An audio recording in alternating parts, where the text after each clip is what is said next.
नमस्कार बच्चों, कैसे हैं आप सब। आशा करती हूँ आप सभी अच्छे होंगे, स्वस्थ होंगे, खुश होंगे और अपनी पढ़ाई भी अच्छे से कर रहे होंगे। तो जैसा कि आप सभी जानते हैं, मैं हूँ आपकी हिंदी की अध्यापिका रजनी उपाध्याय और मैं स्वागत करती हूँ आप सभी का आईसीटी वर्चुअल क्लासरूम में।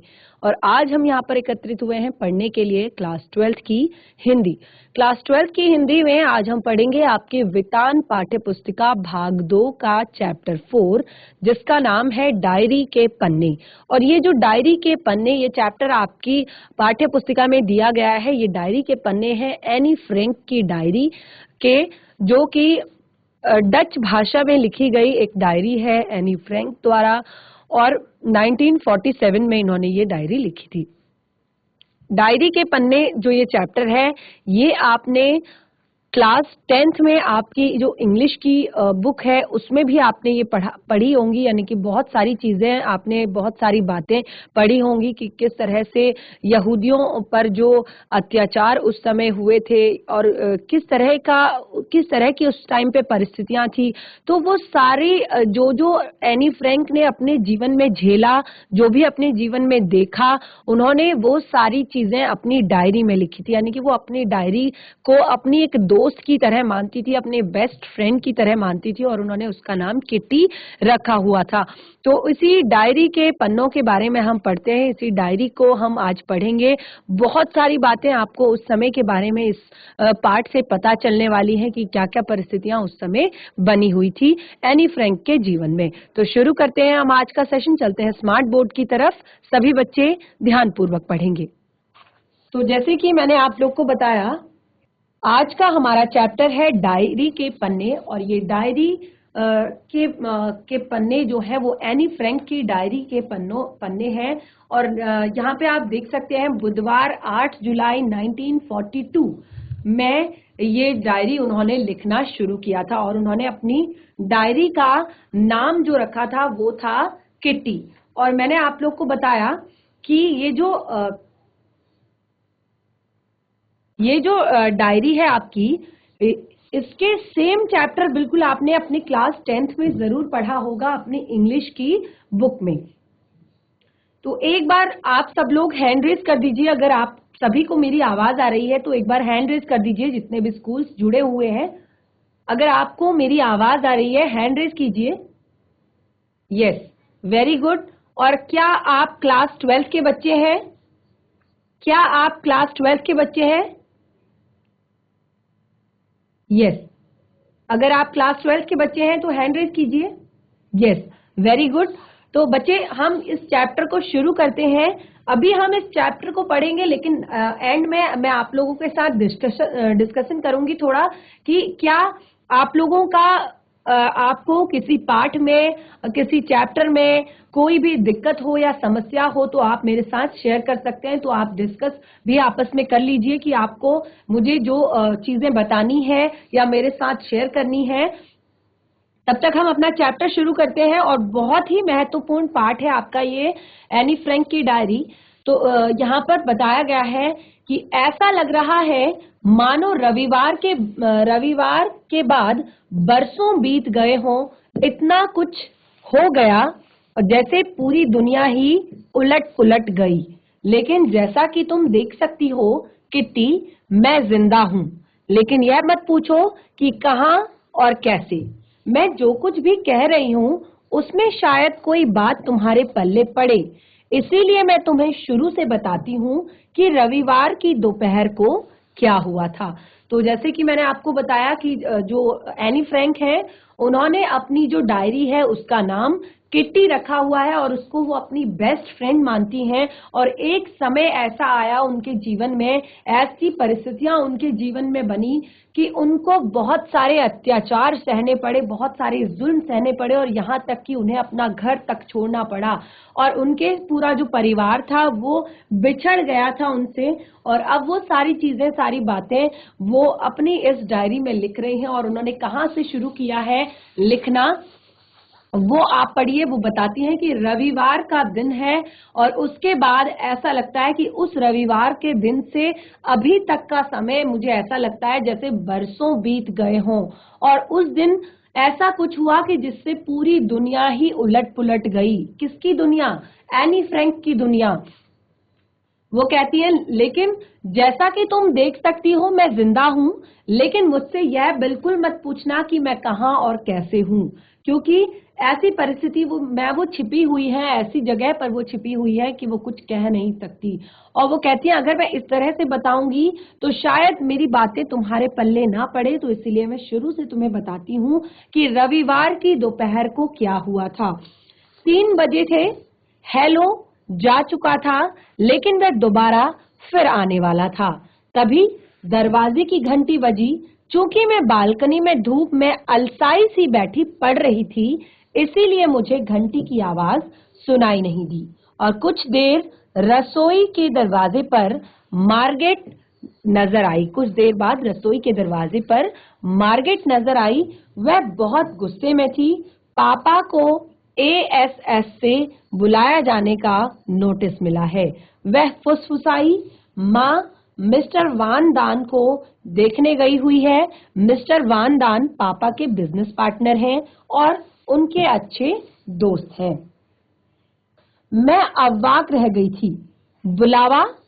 हर कोई जानता था कि बुलावे का क्या मतलब होता है।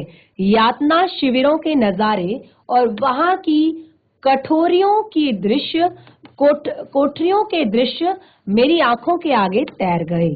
हम अपने पापा को इस तरह की नियति के भरोसे कैसे छोड़ सकते थे?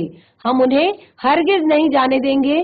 तो मार्गेट ने उस वक्त कहा कि जब हम कल ड्राइंग रूम में माँ की राह देख रहे थे, तो माँ मिस्टर वान दान से पूछने गई है कि हम कल ही छुपने की जगह पर जा सकते हैं।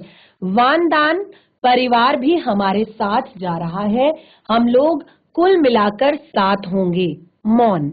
हम आगे बात नहीं कर पाए, यह ख्याल कि पापा यहूदी अस्पताल में किसी को देखने गए हुए हैं। माँ के लिए इंतजार की लंबी घड़ियां, गर्मी, सस्पेंस, इन सारी चीजों ने हमारे शब्द हमसे छीन लिए थे। और तभी दरवाजे की घंटी बजी। यह हेलो होगा, मैंने कहा। दरवाजा मत खोलो। मार्गेट ने हैरान होते हुए मुझे रोका, लेकिन इसकी जरूरत नहीं थी क्योंकि हमने नीचे से माँ और मिस्टर वानदान को हेलो से बात करते हुए सुन लिया था। हम दोनों ही भीतर आए और अपने पीछे दरवाजा बंद कर दिया। जब भी दरवाजे की घंटी बजती तो मुझे या मार्गेट को उचककर नीचे देखना पड़ता कि क्या पापा आ गए हैं। हमें किसी और को भीतर नहीं आने दिया। मुझे और मार्गेट को बाहर भेज दिया गया था क्योंकि वानदान माँ से अकेले में बात करना चाहते थे। जब मैं और मार्गेट बेडरूम में बैठे हुए बात कर रहे थे, तो उसने मुझे बताया कि यह बुलावा पापा के लिए नहीं बल्कि खुद उसके लिए था। इस दूसरे सदमे में मैं तो चीखने लगी। मार्गेट 16 बरस की थी।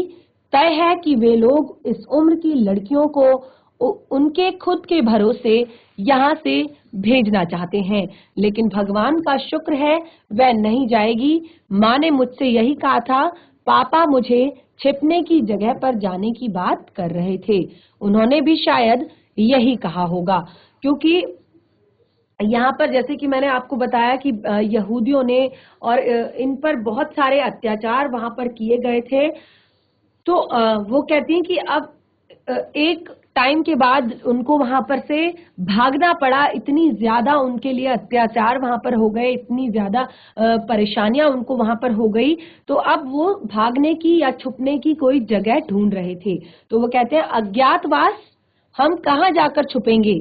शहर में, किसी घर में, किसी परछत्ती पर, कब, कहाँ, कैसे? ये सवाल थे जो मैं पूछ नहीं सकती थी, लेकिन फिर भी ये सवाल मेरे दिमाग को कुल बुला रहे थे, दिमाग में कुल बुला रहे थे। मार्गेट और मैंने अपनी जरूरी चीजें एक थैले में भरनी शुरू की। मार्गेट जो थी वो एनी फ्रैंक की बड़ी बहन थी और वो कहती हैं कि मैंने जब हमें पता चला कि अब हमें यहाँ से भागना है तो हमने छिपना शुरू कर दिया। मैंने सबसे पहले अपने थैले में यह डायरी ठूसी। इसके बाद मैंने कर्लर्स, रुमाल, स्कूली किताबें, एक कंघी और कुछ पुरानी चिट्ठियां थैले में डाली। मैं अज्ञातवास में जाने के ख्याल से इतनी अधिक आतंकित थी कि मैंने थैले में अजीबोगरीब चीजें भर डाली। फिर भी मुझे अफसोस नहीं है, स्मृतियां मेरे लिए पोशाकों की तुलना में ज्यादा मायने रखती हैं।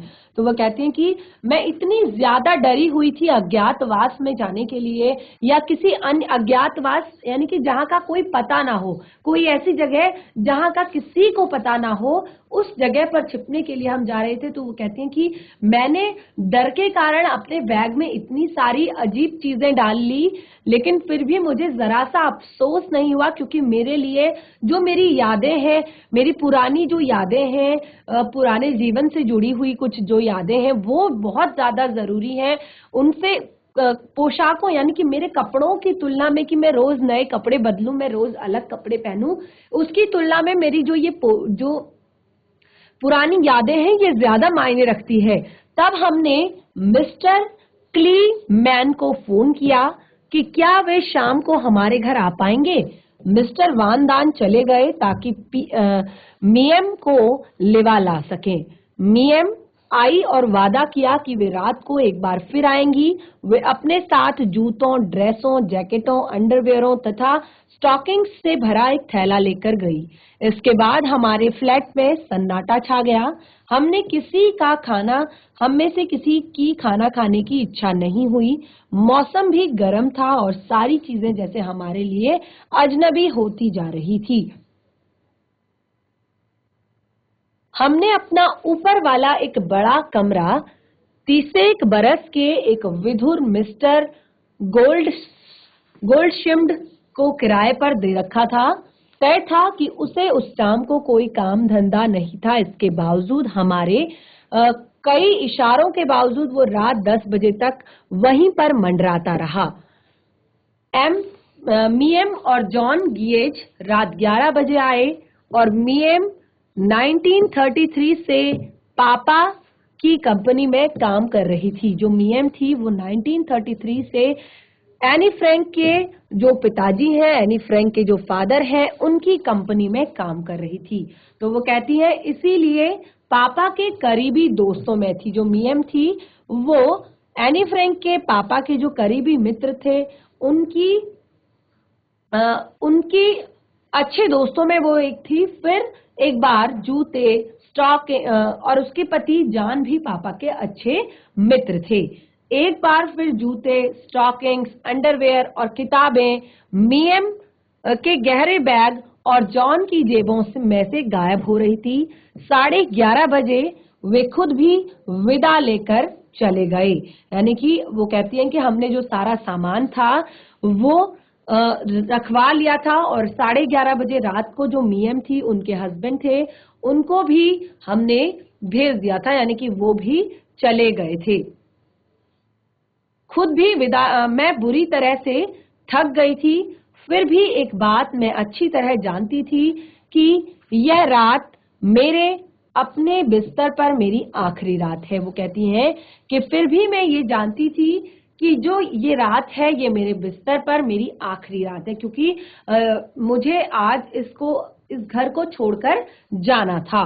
मैं जैसे घोड़े बेचकर सोई, मेरी नींद अगली सुबह 5:30 बजे मार्गेट के जगाने पर खुली। वो कहती हैं कि उस रात मैं घोड़े बेचकर सोई, मानो निश्चिंत होकर सोई, क्योंकि वो मेरी आखिरी रात थी उस मेरे बिस्तर पर। और वो कहती हैं कि सुबह 5 बजे जो मेरी बहन मार्गेट है, उन्होंने मुझे जगाया। किस्मत से यह सुबह रविवार की तरह गर्म नहीं थी, और ये जो सुबह थी वो उस रविवार की तरह गर्म नहीं थी। दिन भर गर्म बरसात की फुहारें पड़ती रही। हम चारों ने अपने बदन पर इतने ज्यादा कपड़े ले लिए थे मानो हम रात फ्रिज में गुजारने जा रहे हों, जानबूझकर, ताकि हमें बहुत सारा सामान उठाना ना पड़े, बहुत सारा सामान ढोना ना पड़े। तो उन्होंने जानबूझकर अपने बदन पे बहुत सारे कपड़े ले लिए थे, ताकि उन्हें रात मानो ऐसा लग रहा था जैसे रात उन्होंने फ्रिज में गुजारनी हो। वजह सिर्फ इतनी सी थी कि हम अपने साथ ज्यादा कपड़े ले जाना चाहते थे। हम जिस स्थिति में थे उसमें कोई यहूदी व्यक्ति कपड़ों से भरा सूटकेस ले जाने के बारे में सोच भी नहीं सकता था, क्योंकि भागने जैसी कोई भी स्थिति नहीं थी। तो वो कहते हैं मैंने 2 बनियाने, 3 पैंटें और एक ड्रेस और उसके ऊपर एक स्कर्ट, एक जैकेट, एक बरसाती, 2 जोड़ी स्टॉकिंग्स, भारी जूते, एक कैप, एक स्कार्फ और इन सब के अलावा और भी बहुत कुछ ओढ़ पहन रखा था। घर से निकलने से पहले ही मेरा दम घुटने लगा, लेकिन किसी को भी परवाह नहीं थी कि मुझसे पूछे, एन कैसा लग रहा है तुम्हें? क्योंकि उस समय सारी लोग, सभी जो परिवार के सदस्य थे वो बहुत ज्यादा डरे हुए थे, सहमे हुए थे, चिंतित थे। तो अभी किसी को भी ये पूछने का, ये जानने का ऐसा बिल्कुल भी नहीं लगा कि उन्हें वो पूछे एन से या किसी और से कि तुम्हें कैसा लग रहा है। मार्गरेट ने अपने थैले में स्कूल की किताबें ठूस ली थी और वह अपनी साइकिल लेने चली गई और फिर वह मियम की निगरानी में अज्ञात जगह के लिए रवाना हो गई। कुछ भी रहा हो, मेरे लिए तो वह अनजान जगह ही थी, क्योंकि मुझे अभी भी पता नहीं था कि हम कहाँ जाने वाले हैं। 7:30 बजे हमने भी अपने पीछे के दरवाजे बंद किए और मूर्छ की एकमात्र ऐसी जीवित प्राणी थी जिसे मुझे गुड बाय कहना था। हमने गोल्डशिम्ड के लिए जो नोट छोड़ा उसके अनुसार बिल्ली को पड़ोसियों के यहाँ छोड़ा जाना था, वे ही अब उसकी देखभाल करने वाले थे। खाली बिस्तरे, मेज पर बिखरा नाश्ते का सामान, रसोई में बिल्ली के लिए सेर भर मीट और ये सारी चीजें यही दर्शाती थी कि हम बहुत हड़बड़ी में छोड़ छाड़ कर गए हैं। लेकिन इम्प्रेशन छोड़कर जाने में हमारी कोई दिलचस्पी नहीं थी। हमें तो किसी भी तरह वहां से निकल जाना था और कहीं सुरक्षित स्थान पर पहुंच जाना चाहते थे और कोई बात मायने नहीं रखती थी बाकी कल।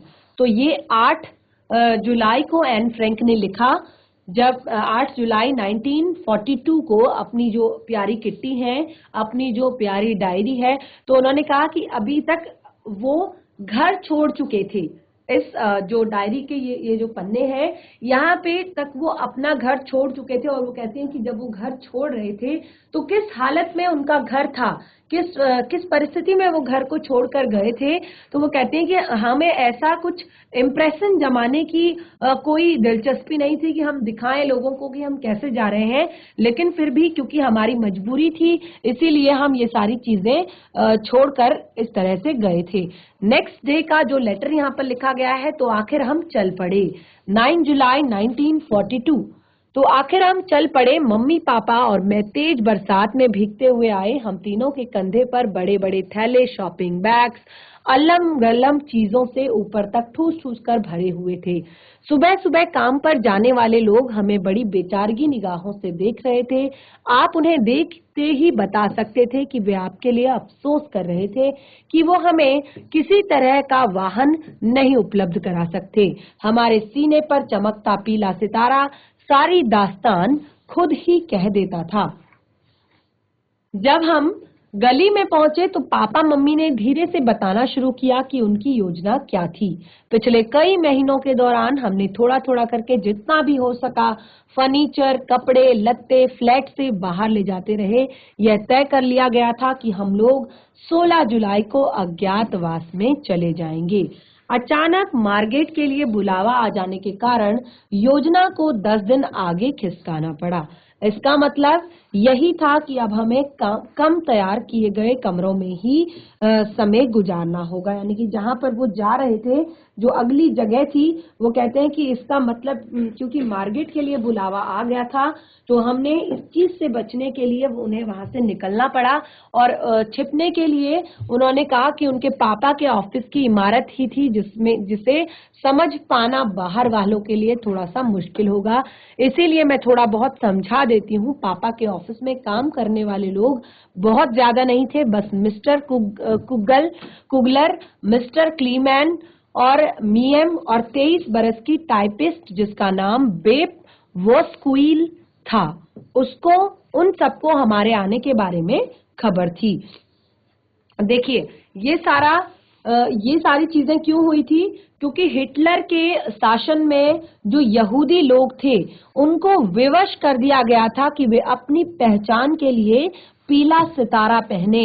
यानी कि जो यहूदियों पर अत्याचार हुए थे हिटलर के टाइम पे, तो उसने सभी यहूदियों को एक अपनी पहचान दिखाने के लिए कि हम यहूदी हैं, पीला सितारा पहनने के लिए उन्हें मजबूर कर दिया गया था।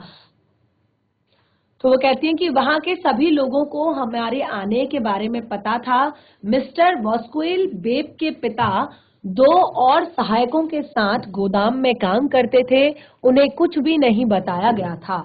इमारत के बारे में थोड़ा सा बता दूं, तल मंजिल पर बना बड़ा सा गोदाम काम करने की जगह और भंडार घर के रूप में इस्तेमाल होता था।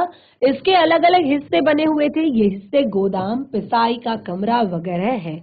यहाँ इलायची, लौंग और काली मिर्च वगैरह वगैरह पीसे जाते हैं। यानी कि जो उनके पापा का जो ऑफिस था उसके निचले हिस्से में एक गोदाम था जहाँ पर मसालों की पिसाई का काम होता था। और ऑफिस का नजारा आप कुछ इस तरह का देख सकते हैं, आप ही की पाठ्य पुस्तिका में दिया गया है। गोदाम के दरवाजे से ही सटा हुआ एक बाहर का दरवाजा है जो ऑफिस का प्रवेश द्वार है।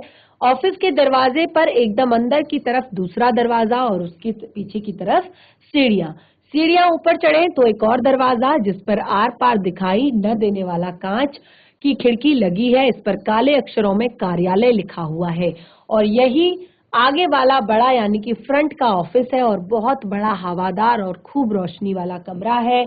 दिन के दौरान यहाँ बेप, मी एंड मिस्टर क्लीमैन काम करते हैं। एक छोटा सा गलियारा जिसमें तिजोरी, कपड़ों की अलमारी, स्टेशनरी की बड़ी अलमारी है। इसे गलियारे के पार एक छोटा सा दमघोटू अंधियारा कमरा है। यह है बैक ऑफिस। इसमें मिस्टर कुगलर और मिस्टर वान दान बैठा करते थे। अब इसमें सिर्फ मिस्टर कुगलर बैठते हैं। मिस्टर कुगलर के ऑफिस में पैसेज से भी बहुत पहुंचा जा सकता है। मैं सिर्फ कांच वाले दरवाजे के जरिए, जिसे अंदर से तो आसानी से खोला जा सकता है लेकिन बाहर से इतनी आसानी से नहीं। मिस्टर कुगलर के ऑफिस से निकलने के बाद तुम लंबे तंग गलियारे से कोयले वाले गोदाम की ओर बढ़ोगी और 4 सीढ़ियां चढ़ोगी तो तुम्हें अपने आप को प्राइवेट ऑफिस में पाओगी। और ये पूरी इमारत का 100 पीस है। शानदार महोगनी फर्नीचर, लिनोलियम का फर्श जिस पर कालीन बिछा है, एक रेडियो है, आकर्षक लैंप है, सब कुछ उत्तम दर्जे का। और इसके साथ वाला कमरा बहुत बड़ा रसोई घर है, उसमें पानी गर्म करने का हीटर, गैस के 2 चूल्हे, साथ में पाक खाना। ये पहली मंजिल का नक्शा है और नीचे की सीढ़ियों वाले गलियारे से एक रास्ता दूसरी मंजिल की तरफ जाता है। सीढ़ियां खत्म होती ही थोड़ी खुली जगह है और उसके दोनों तरफ दरवाजे हैं। दाईं तरफ का दरवाजा मसाले रखने का स्टोर, अटारी और घर के सामने की तरफ वाली मियानी की तरफ जाता है। तो एनी फ्रैंक ने यहाँ पर उस कार्यालय के बारे में बताया है जिसमें अब वो रहने वाले थे, जो उनके पापा का ऑफिस था और अब वो वहां पर उनको छुपने की वो जगह मिली हुई थी। घर के सामने की तरफ से एक परंपरागत डच डिजाइनिंग की है, सीधी और इतनी घुमावदार सीढ़ियां हैं कि एड़ियों में मोच आ जाए। ये रास्ता गली की तरफ खुलता है। अब सीढ़ियों के ऊपर बनी जगह से दाईं तरफ का दरवाजा पिछवाड़े की तरफ हमारी गुप्त एनेक्सी की तरफ जाता है। कोई कल्पना नहीं कर सकता था कि सपाट मटमैले दरवाजे के पीछे इतने कमरे भी हो सकते हैं। दरवाजे के आगे सीढ़ी का बस एक ही पायदान है, इसे पार करते ही आप भीतर होते हैं और आपके सामने कई सीढ़ियां ऊपर की तरफ चली जाती हैं। बाईं तरफ एक तंग सा गलियारा जो एक बड़े कमरे में जाकर खुलता है और यही कमरा फ्रैंक परिवार के लिए ड्राइंग रूम और बेडरूम का काम करता है। अगला दरवाजा एक छोटे कमरे का है। यह परिवार की 2 जवान लड़कियों के बेडरूम है और स्टडी रूम का काम आते हैं।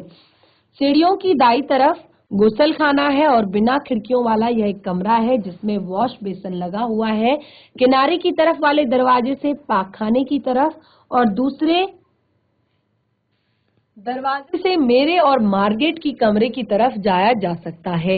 यदि आप और सीढ़ियां चढ़कर बिल्कुल ऊपर चले जाएं तो आप नहर के किनारे बने इस पुराने मकान में ऊपर एक बहुत बड़ा खुला खुला हवादार कमरा देखकर हैरान रह जाएंगे।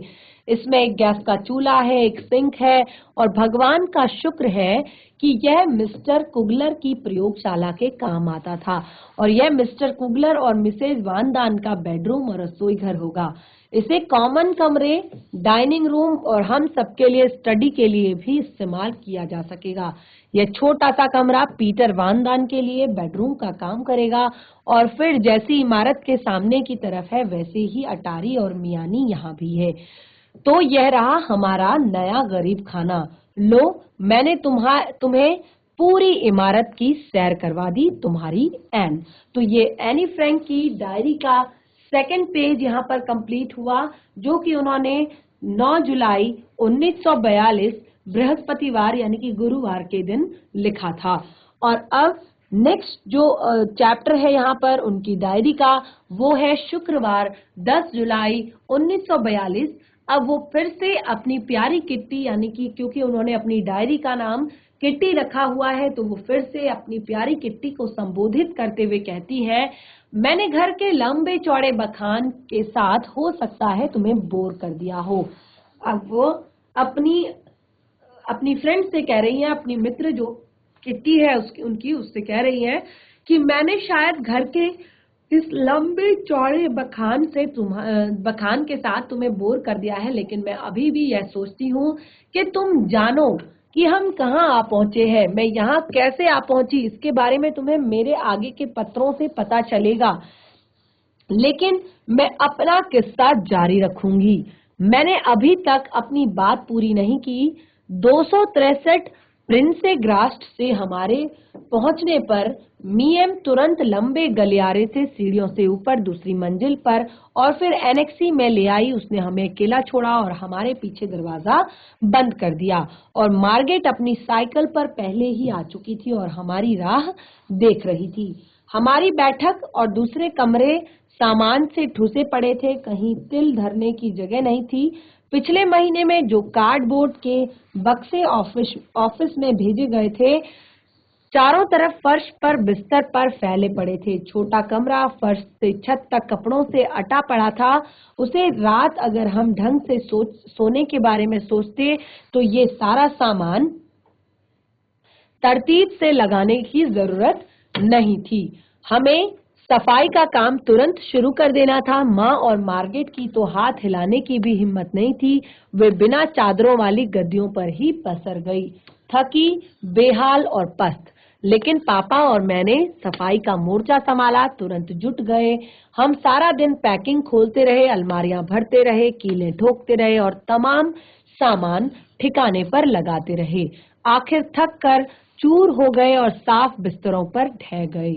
हमने पूरे दिन एक बार भी गर्म खाना नहीं खाया था, लेकिन परवाह किसे थी। माँ मार्गेट की थकान के मारे बुरी हाल था और पापा और मुझे फुर्सत नहीं थी। मंगलवार की सुबह हमने पिछली रात के छोड़े हुए काम को पूरा करना शुरू किया। बेब और मीएम हमारी राशन कूपनों से शॉपिंग करने गई और पापा ने ब्लैक आउट वाले पर्दे लगाए और मैंने रसोई का फर्श रगड़ रगड़ कर साफ किया। और फिर वो कहती हैं कि हम रात से लेकर सवेरे तक, अब एन फ्रैंक ने, देखिए आप देख सकते हैं, उन्होंने अपना जो ऑफिस का कमरा था उसको रहने का जो घर है उसकी तरह उन्होंने बना दिया था। फिर वो कहते हैं कि फिर सवेरे से रात तक हम लगातार काम में जुटे रहे। बुधवार रात तक तो मुझे यह सोचने की फुर्सत ही नहीं मिली कि मेरी जिंदगी में कितना बड़ा परिवर्तन आ गया है। और अब गुप्त एनेक्सी में आने के बाद पहली बार मुझे थोड़ी फुर्सत मिली कि तुम्हें बताऊं कि मेरी जिंदगी में क्या हो चुका है और क्या होने जा रहा है। तो अब एनी फ्रैंक अपनी जिंदगी के उन जरूरी जो हिस्से हैं उन्हें बताने जा रही है। वो कहती है कि अभी तक उन्हें ये भी समझ नहीं आया था कि उनकी जिंदगी में कितना बड़ा बदलाव आ चुका था, कितना बड़ा परिवर्तन आ चुका था, क्योंकि अब वो एक गुप्त एनेक्सी में छिपे हुए थे और वो कहती हैं कि वहां पर जाने के बाद अब थोड़ा सा मुझे फुर्सत मिली थी कि मैं अपने जीवन में आए हुए परिवर्तनों को तुम्हारे साथ शेयर करूं, तुम्हें बताऊं। 28 नवंबर 1942। तो अब वो कहती है कि यहाँ पर 1942 नवंबर से जुलाई से नवंबर तक की यहाँ पर जो कहानी है उन्होंने ये लिखी है। वो कहती हैं, हम इन दिनों बिजली का बहुत ज्यादा इस्तेमाल करते हैं और अपने राशन से ज्यादा खर्च कर चुके हैं। नतीजा यह होगा कि और अधिक किफायत और हो सकता है बिजली भी कट जाए। एक पखवाड़े के लिए कोई बिजली नहीं, कितना मजेदार ख्याल है, नहीं क्या? लेकिन कौन जानता है कि यह अरसा इससे कम भी हो सकता है। बहुत अंधेरा हो जाता है, 4 साढ़े 4 बजते ही हम सब पढ़ नहीं सकते, इसलिए वह वक्त हम उल जलूल हरकतें करते गुजारते हैं। हम पहेलियां बुझाते हैं, अंधेरे में व्यायाम करते हैं, अंग्रेजी या फ्रेंच बोलते हैं और किताबों की समीक्षा करते हैं। हम कुछ और भी करें, थोड़ी देर बाद बोर लगने लगता है। कल मैंने वक्त गुजारने का एक नया तरीका खोज निकाला, दूरबीन लगाकर पड़ोसियों के रोशनी वाले कमरों में झांकना। दिन के वक्त हमारे पर्दे हटाए नहीं जा सकते, एक इंच भर भी नहीं। वो कहती है कि दिन के वक्त हम अपने पर्दे नहीं हटा सकते, लेकिन जब अंधेरा हो जाता है तो पर्दे हटाने में कोई हर्ज नहीं, क्योंकि अब उनके घर की लाइट जो है वो कट चुकी है। मुझे पता नहीं था कि हमारे पड़ोस में इतने दिलचस्प लोग रहते हैं। खैर, हमारे पड़ोसी हैं। मैंने जो पड़ोसी देखे उनमें से एक परिवार डिनर कर रहा था, एक परिवार फिल्म बना रहा था, तो सामने वाले घर में एक दंत चिकित्सक एक डरी हुई बुढ़िया से जूझ रहा था। मिस्टर डिसेल, जिनके बारे में कहा गया था कि उनकी बच्चों के साथ बहुत पटती है और वे उन्हें खूब प्यार करते हैं, दरअसल बाबा आदम के जमाने के अनुशासन मास्टर हैं और लंबे लंबे भाषण देने लगते हैं, जिन्हें सुनकर ही नींद आने लगे। चूंकि मुझ अकेली को यह सुख मिला हुआ है कि मैं उनके साथ महाराज डिसेल के साथ यह लंबोतरा संकरा कमरा शेयर करती हूँ, और चूंकि मुझे ही हम 3 बच्चों में आमतौर पर खर दिमाग और तुक मिजाज समझा जाता है, मेरे पास यही एक उपाय बचता है कि उनकी वह पुरानी डांट फटकार और भाषणों की लंबी लंबी उबाऊ श्रृंखला की तरफ कान न धरूं, न सुनने का नाटक करती रहूं। ये बात तो खैर मैं फिर भी सहन कर लेती, लेकिन मिस्टर डिसेल अच्छे खासे चुगलखोर हैं। यानी कि वो ये सारी बातें, एन फ्रैंक कहती हैं कि वो ये सारी बातें मम्मी को बता सकते हैं, यानी कि मेरी मम्मी को इन सारी बातों की रिपोर्ट दे सकते हैं। अगर मिस्टर डिसेल ने मुझे कोई उपदेश पिलाया होता तो उसे दोबारा से मुझे मम्मी से सुनना पड़ता, और मम्मी तो कोई लिहाज भी नहीं करती मेरा। और अगर मेरी किस्मत वाकई अच्छी होती तो मिसेज वान मुझे 5 मिनट बाद बुलावा भेजती है। सचमुच मीन मेख निकालने वाले परिवार में आप केंद्र में हो और सारा दिन आपको हर तरफ से दुत्कारा फटकारा जाए तो यह सब झेलना आसान काम नहीं होता। देखिए, एन फ्रैंक की जो अभी एज है वो ज्यादा नहीं है, वो केवल 13 से 14 वर्ष की एक छोटी सी बालिका है, जैसे कि आप यहाँ पर चित्र में भी देख सकते हैं। तो वो कहती है कि मैं जो हूँ, मैं अपने घर में मेरे को सब तुक मिजाज मानते हैं कि मैं सबके साथ बहुत बातें करती हूँ, बहुत सारी चीजें मेरे को परिवार में सारे लोग कहते हैं, और ज्यादा मीन मेख निकालने वाले परिवार में आप केंद्र में होती हूँ। यानी कि सारी चीजों में मुझ में ही बहुत सारी कमियां, बहुत सारी गलतियां मेरी ही निकाली जाती हैं। तो अगर ऐसे में आपको सारा दिन फटकारा जाए, दुत्कारा जाए, तो ये आपके लिए झेलना आसान काम नहीं होता। देखिए, 15, 16 ये एक ऐसी उम्र होती है जब आप किशोरावस्था में होते हैं, और उस समय आपके अंदर बहुत सारी एनर्जी होती है, बहुत सारी इसको तूफान की का एज भी हम कहते हैं। तो इस टाइम पे अगर आप अपने अंदर की एनर्जी को अच्छे कामों में लगाओ, अच्छी चीजों में अगर आप लगाओ, तो आपका जीवन जो है सफल हो सकता है। तो एन फ्रैंक भी बहुत, क्योंकि वो अपनी सारी चीजें अपनी डायरी में नोट डाउन करती है, और वो कहती है कि जब मैं बिस्तर पर होती हूँ अपने पापों और बढ़ा चढ़ाकर बताई गई अपनी खामियों के बारे में सोचती हूँ। यानी कि मुझे कहते हैं कि इतना बोलती है, ये करती है, वो करती है।